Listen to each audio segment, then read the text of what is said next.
কুরবানি যে আমরা করি, গরু ছাগল কুরবানি দেই, আমরা তো ফিলিংসই বুঝি না যে আসলে আমরা কি করতেছি, কেন করছি, কার স্মৃতিতে করছি, না করলে কি হতো।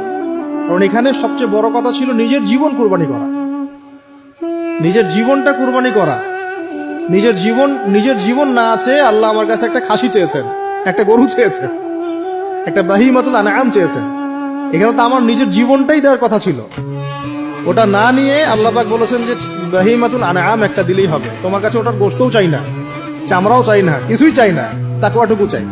তাতেই এত কথা। এটা দামি বা কত? 10-15 হাজার, বা একটা গরুর 50,000, 60,000, 1 লাখ টাকা।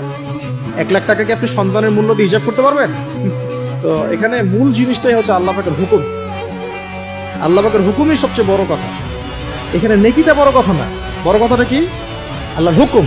আল্লাহ পাকের হুকুমের পিছনে কি নেকি আছে এটা আমি সংখ্যা দিয়ে কাউন্ট করতে পারবো না। আল্লাহ পাক হুকুম দিয়েছেন মানে সেখানে ইনফিনিটিভ নেকি আছে।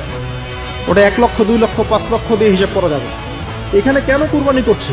আল্লাহর হুকুম। যুক্তি বিজ্ঞান দর্শন খোঁজার দরকার নেই তো।